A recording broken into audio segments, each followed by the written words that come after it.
everyone. It's Dave Barnett from the investlocalbook.com blog site, author of Invest Local and Franchise Warnings.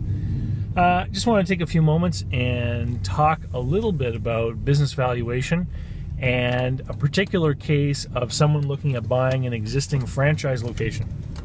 So I was hired by a person to evaluate a business that's for sale, and it's a franchise.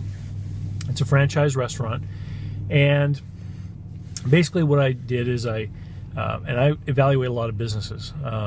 I've been doing this since 2008, and what I do is I normalize the income statement to get a standardized or normalized seller's discretionary earnings, SDE figure. It's the total cash flow available from the business to an owner-operator, and out of the SDE, a person has to be able to, number one, take a salary home to support themselves and their family. Number two, service any debt that they've taken on to buy the business. And three, get a return on the investment that they've made in order to acquire the business. So once I have that SDE figure, then I have access to databases of past businesses that have sold, which have also been normalized properly according to a set of rules that's set out by the IBBA, the International Business Brokers Association. So this is a discipline and a set of skills that I learned while I was a business broker, and I studied while I was getting my certification as a certified business intermediary. So this guy hires me to evaluate the business, and I come back to him basically and say the cash flow in this restaurant is worth $175,000.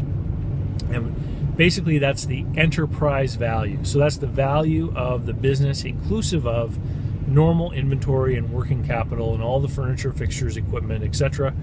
And it was in a leased location, so I didn't have to normalize to remove the real estate from the operating.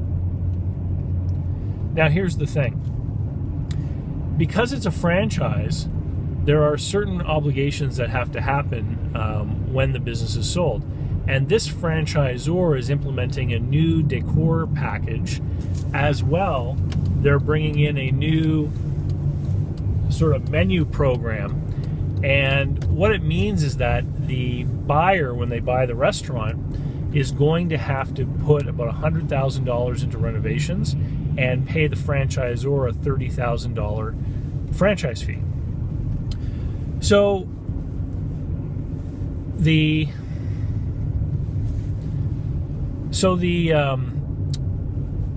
buyer has been told by the seller and the business broker who's handling this deal that once those renovations are done, sales will increase by 20%, and the profit's going to go up. And so, it's a great deal. They basically want like $150,000 for the business, and then the guy's going to have to go and spend the $130,000 for renovations and the franchise fees.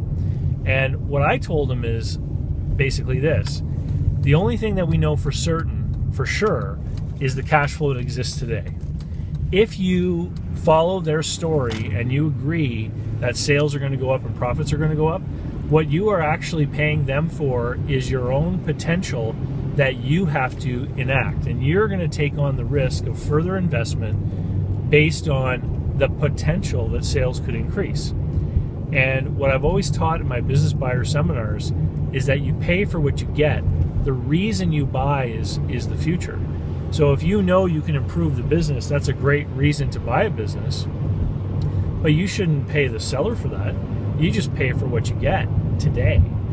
So basically what I said to this guy is, if you want to own this restaurant, basically you have to go back to the seller with an offer that looks like this: $175,000 minus $130,000, because you can only pay $175,000 for the cash flow that exists today.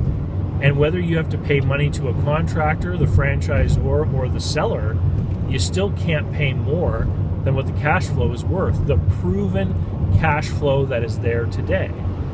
So he went back to them with an offer of $50,000. And of course they said no.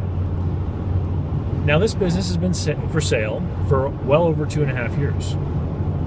And basically the question is, when are the sellers going to start to understand that no one is going to be foolish enough to pay them for the business and then have to incur another $130,000 in fees and costs.